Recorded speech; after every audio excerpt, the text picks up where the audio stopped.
हमारे देश में सबसे ज्यादा एक्सीडेंट उत्तर प्रदेश में होते हैं और इसीलिए ये कार्यक्रम के लिए मैंने स्वीकृति तुरंत प्रदान की। 2023 में से 23,000 से ज्यादा मौतें हुई। नहीं, अभी उत्तर प्रदेश में 44,000 एक्सीडेंट हुए, रोड एक्सीडेंट, और 23,650 डेथ हुई है जी।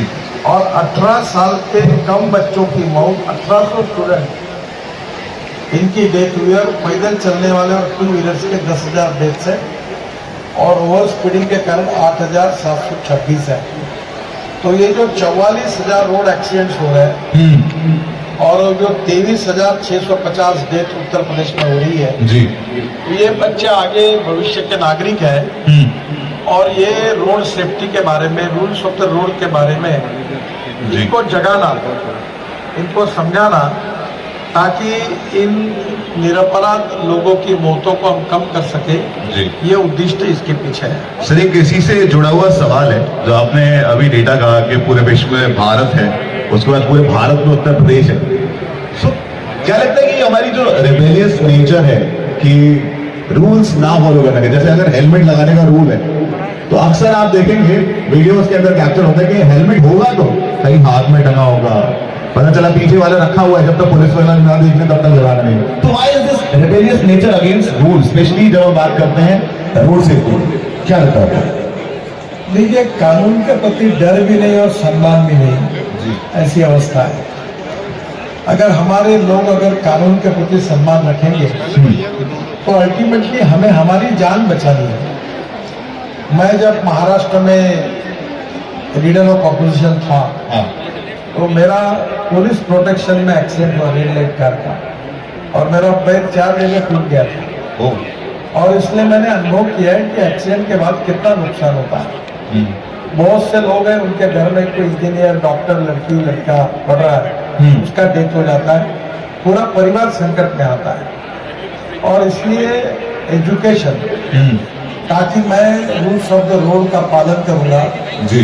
स्कूटर या कार चलाते समय मोबाइल पे बात नहीं करूंगा, अगर रेड सिग्नल होगा तो रोकूंगा, टू व्हीलर होगा तो मैं हेलमेट पहनूंगा जी। रोड क्रॉस करते समय कहीं से भी नहीं क्रॉस करूंगा। छोटी छोटी बातें हैं, अगर इस बातों में इन बच्चों ने अगर चिंता की तो इनकी जान बचेगी। क्योंकि ये जो बच्चे मरे हुए हैं, जैसे उत्तर प्रदेश के हो या पैशन फॉर न्यूज हो सकता है, ये जो हम न्यूज का पैशन रखते हैं, पैशनेट अबाउट न्यूज हो सकता है। मैं आपको बधाई देता हूं कि जहां आप रोड सेफ्टी पर और आम नागरिकों की सुरक्षा पर एक विशेष कार्यक्रम कर रहे हैं, और तब जब उत्तर प्रदेश का आंकड़ा ये बताता है कि सबसे ज्यादा डेथ एक्सीडेंटल कहीं हो रही तो उत्तर प्रदेश में हो रही है। अगर 80% करप्शन खत्म हो जाए तो ये एक्सीडेंट्स नहीं होंगे, नहीं होंगी। और मैं इस बात को इसलिए कहता हूं क्योंकि इन चीजों को अगर हम देखें, ये करप्शन की बात मैंने इसलिए कही है क्योंकि अगर पीडब्ल्यूडी का करप्शन खत्म हो जाए तो सड़कों की गुणवत्ता अच्छी होगी, जो राइडिंग क्वालिटी है वो अच्छी होगी। कहां पर सेफ्टी के लिए ब्रेकर्स बनने हैं, और ये नहीं होगा कि आपकी गाड़ी तोड़ने के लिए ब्रेकर बने। तो जहां पर हम अगर करप्शन पीडब्ल्यूडी का खत्म कर दें, वहीं अगर आरटीओ ऑफिस का भी करप्शन खत्म करने में कामयाब हो जाए, क्योंकि आरटीओ विभाग में किस लेवल का करप्शन है, वो जो लोग आरटीओ ऑफिस में कभी काम पड़ा होगा वो जानते होंगे कि अगर ड्राइविंग लाइसेंस बनवाना है या फिट अनफिट गाड़ी का सर्टिफिकेट लेना है, अगर सरकार धक्का मारी सड़कों, वो धक्का मारी जो गाड़ियां हैं या जो अनफिट गाड़ियां अगर नहीं चलें तो बहुत सारी समाधान हो सकता है चीजों का। क्या हो? तीसरा एस्पेक्ट जो मैं कह सकता हूं वो ट्रैफिक पुलिस का है।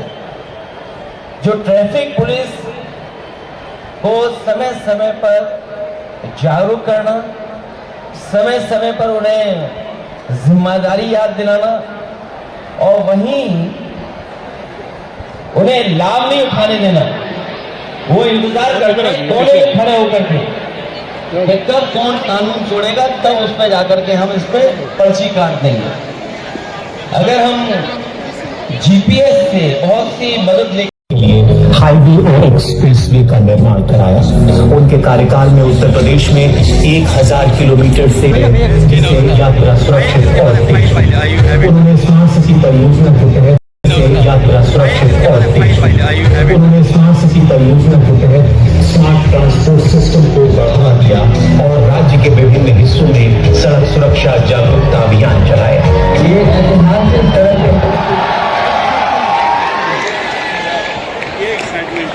सर नमस्कार। आपने मुलाकात हुई।